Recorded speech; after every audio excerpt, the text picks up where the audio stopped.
Hola, ¿qué tal? Buenas noches para todos y todas. ¿Cómo andan?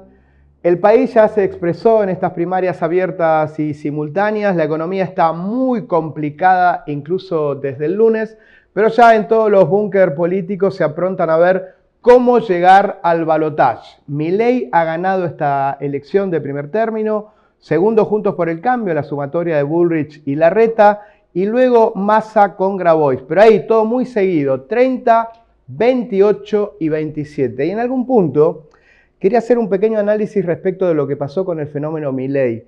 Hay algo que no hay que hacer desde ningún lugar de un pedestal, tratar de interpretar el voto. La gente se ha expresado y cuando el sistema no funciona, es lógico que el antisistema, quien encarna esta posibilidad como Milei, tenga la cantidad de votos que ha tenido. Y acá no solo son los jóvenes, tampoco es un voto de derecha totalmente ideologizado, sino que hay que analizar, y esto lo vamos a charlar ahora junto a mi compañero César Morielli, la cantidad de barriadas populares, la cantidad de sectores que tradicionalmente votan al peronismo que han acompañado el voto de Milei. Un Milei que está en el centro de la escena y habrá que ver qué pasa de aquí al 22 de octubre. César, ¿cómo estás? Buenas noches. Edu, ¿cómo te va? Buenas noches. Bueno, sorprendido como todos. Sí, ¿Cómo ¿no? te pegó eso? Veíamos que Milei era una figura que podía crecer, pero no tanto. No tanto. ¿No? Mirá el Muy mapa fuerte de cómo quedó realmente todo el país en violeta prácticamente, Todo ¿no? el país en violeta, ¿no? Triunfos en Mendoza y en San Luis por arriba del 40%, en Jujuy, la provincia de Morales, que fue candidato con Larreta. Todo el país pintado de violeta, realmente era un fenómeno que no se percibía. Nosotros tenemos una mirada muy metropolitana del conurbano, pero Sí. vino un vendaval violeta. Fíjate de lo todo que es el la interior. Patagonia, lo que es Tierra del Fuego. Estamos viendo en celeste donde el peronismo salvó la ropa. Provincia de Buenos Aires, Formosa, Chaco, Santiago y Catamarca. Y Juntos por el Cambio, sorpresivamente, que viene de hacer buenas elecciones provinciales, incluso con nuevos gobernadores, solo en 2 provincias.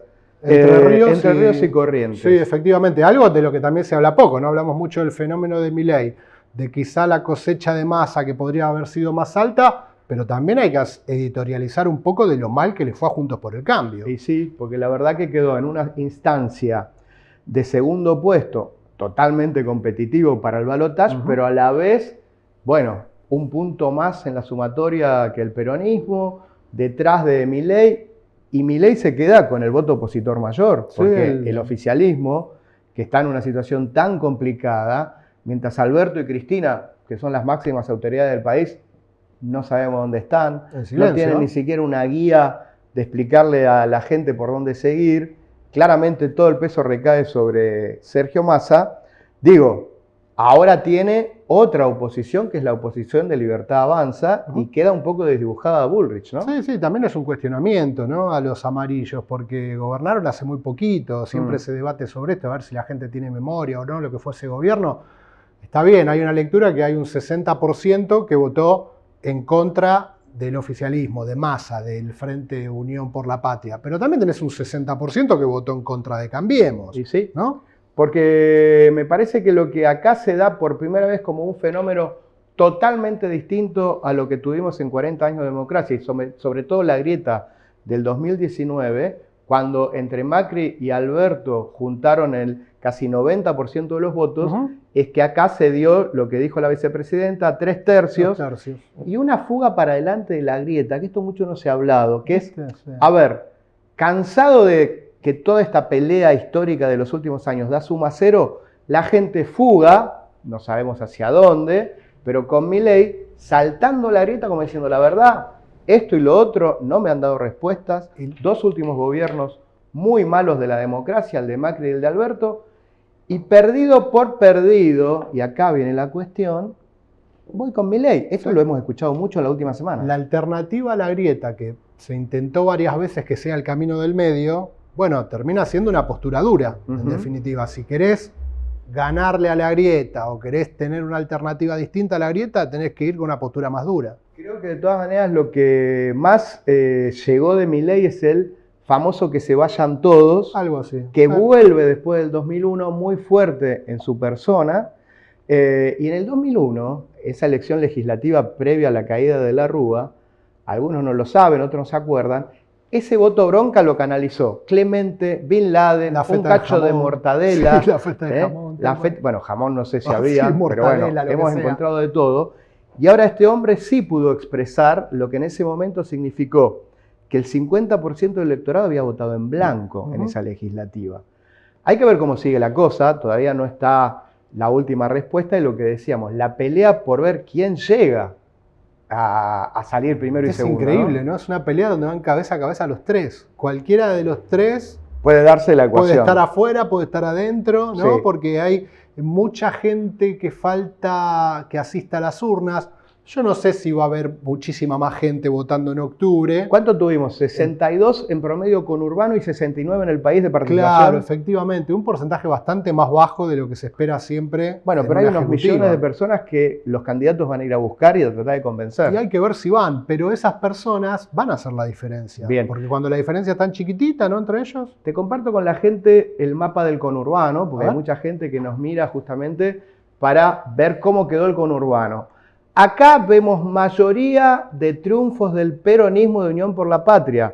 El celeste son ellos y los amarillos, muy pocos lugares, son Juntos por el Cambio. Y hay un fenómeno que se ha dado, que el voto de Milei fue mayor en segundo y tercer cordón. En La Matanza el DIPI salió segundo, en José Cepaz Milei salió segundo con sus candidatos, lo mismo en Merlo. Cuanto más te alejás de la parte cercana a Capital y el primer cordón, Juntos por el Cambio quedó relegado al tercer lugar. Esos sectores que uno siempre dice defender derechos, salud pública, educación pública, y que son esos espacios... No está pegando ese discurso. Que, claro, esos espacios donde no tienen esa posibilidad, ¿no? Evidentemente está fallando ahí una vez alguien dijo, cuando la vida no vale nada o vale muy poco, tengo poco para perder cuando arriesgo, porque hoy día tampoco gran cantidad de gente está disfrutando de un buen presente. Entonces, que vos vayas y le digas algunas cosas que efectivamente que dice Milei son preocupantes, están en su plataforma, ¿no? Derogar la ley de aborto, ver qué pasa con matrimonio igualitario, permitir que la gente vaya armada, que ahora no lo están diciendo, pero está en la plataforma, es algo que pareciera no tener tanta conciencia. Sí creo que nuevamente la gente ha votado con el bolsillo, ha votado con bronca, pero hay que saber interpretar ese voto. Eso es importante, porque siempre cuando analizamos las elecciones vemos saber a quién le dio el aval la ciudadanía, a quién acompañó.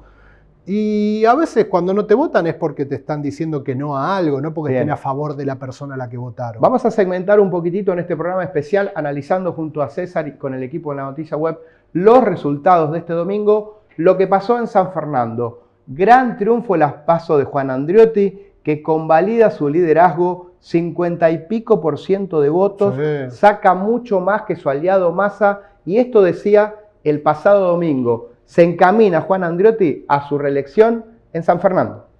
Otra vez nos han acompañado en un gran número, somos uno de los municipios donde la gestión ha sido más valorada y más acompañado por sus vecinos, por eso quiero agradecer por este orgullo que siento y por el orgullo que sentimos todos por nuestra querida ciudad. Atravesamos una etapa muy difícil de gobernar, atravesamos una pandemia que nos hizo cambiar nuestros hábitos, nuestras costumbres, la superamos y luego pudimos seguir con ese lugar donde íbamos sueño tras sueño cumpliendo entre todos. Y con ese mismo empuje y con esas mismas ganas vamos a continuar a partir de ahora, gracias a su acompañamiento, que lo que hace es que redoblemos el esfuerzo. Así que vamos a ir con esa misma fuerza para seguir cumpliendo sueños que nos sigan renovando y reforzando ese orgullo que tenemos de ser sanfernandinos. Estamos en un momento donde la sociedad le hemos dicho que para ser felices necesitan un montón de cuestiones materiales. Y nosotros tenemos que volver a poner en el centro al ser humano y pensar en la felicidad de cada uno de ellos, en la felicidad de nuestro pueblo. La elección que viene se define en dos modelos, el del egoísmo y el individualismo, y de pisar a aquel que está abajo de nosotros, solamente intentando salvar esa ley de la selva que nos proponen, que solo beneficia a aquellos que están en su trono de leones. contra el sistema que creemos nosotros, que es tender la mano a aquel que necesite y la solidaridad. Y a partir de ese esfuerzo es donde existen los polideportivos, es donde existe un hospital municipal, en mirar a aquellos que más lo necesitan y trabajar para ellos, porque la única forma es entre todos. No existen soluciones mágicas y el egoísmo es un camino muy cortito que no lleva a ningún lado.